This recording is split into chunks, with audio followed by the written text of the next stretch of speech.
যত বৃষ্টি হোক পানি ঢুকবেন ইনশাআল্লাহ। সেই কারণে ফিনিশিং ভালো করতে হবে, কাজের কোয়ালিটি ভালো করতে হবে। এই যে নাসির কোম্পানি কালো গাছ পালাগুলো দেখেন একদম ইজি, একদম ইজি। আঙ্গুলের মাথায় নিয়ে একটু জয়েন্ট গুলো তো মেরে দিতে হবে। আচ্ছা ভাই, আপনারা কি করতেছেন? ভাই এখানে আমরা সিলিকন দিতেছি ভাই। থাই জানালাতে সিলিকন দেওয়া 1 নাম্বার ফরজ কাজ এটা। কারণ থাই গ্লাস লাগানোর পরও কিন্তু মানুষ বাসার ভিতরে পানি ঢোকে, এটা নিয়ে অনেক অস্বস্তিকর, মানুষ অনেক বিপদে থাকে, অনেক সমস্যায় থাকে, ফার্নিচার নষ্ট হয়ে যায়। তো থাই গ্লাস লাগানোর পরে যে কাজটা করার দরকার, আমাদের থাই দোকানদাররা কিন্তু এই কাজটা খুব কমই করে। সবাই দেখা গেছে গ্লাস একটা লাগাই দিয়ে চলে আসে, কিন্তু এটার নিয়ম হচ্ছে চতুর্দিকে রানিং, একদম রানিং করে আপনার চতুর্দিকে সিলিকন দিয়ে দিতে হবে। এবং এই জয়েন্টগুলো যে জয়েন্টগুলোতে আপনার একটু ফাঁক দেখা যাবে, এই যে আঙ্গুলের মাথায় নিয়ে একটু জয়েন্টগুলো তো মেরে দিতে হবে। এটা হচ্ছে অ্যালুমিনিয়ামের জয়েন্ট। হ্যাঁ, এভাবে যদি প্রত্যেকটা জায়গায় থাইয়ের মধ্যে এভাবে সিলিকন মারা হয়, কখনো পানি ঢুকবে না বাসার মধ্যে। আচ্ছা, এই সিলিকনটা কিভাবে দেওয়া, মানে কি দেওয়ার মানে কি? এই সিলিকনটা দেওয়ার মানে হচ্ছে এটা দিলে আপনার যে ওয়ালের গ্যাপগুলা, কারণ আস্তরের কাজটা কিন্তু অ্যাকুরেট হয় না সব জায়গায়, আস্তরের কাজ দ্বারা কন্ট্রাক্টররা কিন্তু অ্যাকুরেট করতে পারে না, একটু 19-20 হয়। সেই ক্ষেত্রে আমরা গ্লাস লাগানোর পরে 1 নাম্বার কাজ হচ্ছে কমপ্লিট লাগানোর পরে কিন্তু এটাতে সিলিকন দিতে হবে। ভিতর বাহির সুন্দর করে চতুর্দিকে যখন সিলিকন মেরে দেওয়া হবে, তখন এটাতে কখনো 100% গ্যারান্টি পানি ঢুকবে না, যত বৃষ্টি হোক পানি ঢুকবে না ইনশাআল্লাহ। সেই কারণে আমরা কাজের আগে আমরা চিন্তা করি কাজের ফিনিশিংটা কেমন, বা কাজটা কিভাবে করলে ভিউয়ার্সরা বা ভালো বুঝবে যে কাজটা কিভাবে ভালো হয়েছে, ভিউয়ার্সরা কাজ সুন্দর হয়েছে কিভাবে বুঝবে। সেই কারণে আমরা চিন্তা করি যে কাজের আগে আমাদের কাজের ফিনিশিং ভালো করতে হবে, কাজের কোয়ালিটি ভালো করতে হবে। এই যে আঙ্গুলের মাথা নিয়ে এভাবে সিলিকন দিয়ে দিতে হবে। এটাতে আর কখনো পানি আসবে না। প্রত্যেকটা জয়েন্টে যে জায়গায় জয়েন্ট আছে, প্রত্যেকটা জয়েন্টে কিন্তু এভাবে সিলিকন মেরে দিতে হবে। সিলিকনটা দিয়ে দিলে এই মালে আর কখনো গাম আসবে, পানি ঢুকবে না।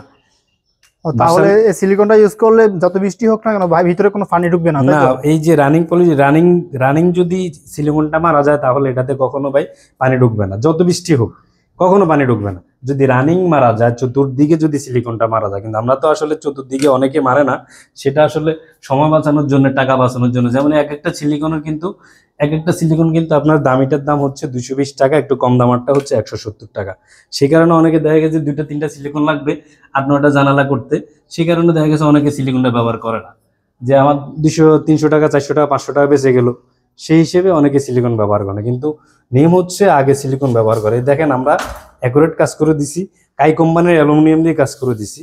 এবং এই যে নাসির কোম্পানির কালো গ্লাস পাল্লাগুলো দেখেন একদম ইজি, একদম ইজি পাল্লাগুলো, এই যে একদম ইজি। ঠিক আছে, এই যে একদম ইজি পাল্লাগুলো, একদম ইজি, নাড়া দিলে এই পাল্লা দৌড় দেয়, দেখছেন একদম ইজি। এবং লকগুলো ব্যবহার করছি কাই কোম্পানির বিএফ লক।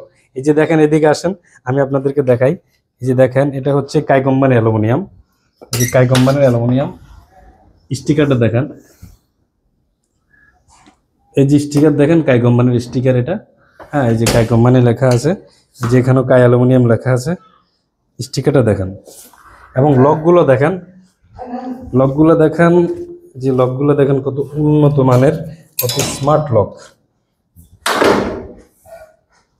এই যে লকটা দেখেন, এই যে দেখেন লকটা কিন্তু উপর উঠাইলে রেড চিহ্ন আসছে, আর নিচে নামাইলে কিন্তু এই যে রেড চিহ্ন নাই।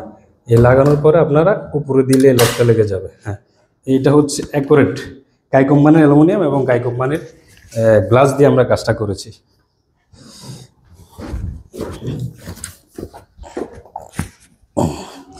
তো আপনারা যারা দেশ এবং বিদেশ থেকে আমার ভিডিওটি দেখবেন, অবশ্যই আমাকে ইনশাল্লাহ কাজের অর্ডার করতে পারবেন। Thai glass, MS gate, MS সিঁড়ি বারান্দা এবং SS সিঁড়ি বারান্দা, SS এর অল আইটেম কাজ, MS এর অল আইটেম কাজ আমাদেরকে অর্ডার করতে পারবেন। সাথে আমাদেরকে থাই গ্লাসের অর্ডারটাও করতে পারবেন ইনশাল্লাহ। বাংলাদেশের 66 জেলা থেকে ইনশাল্লাহ কাজ অর্ডার করবেন।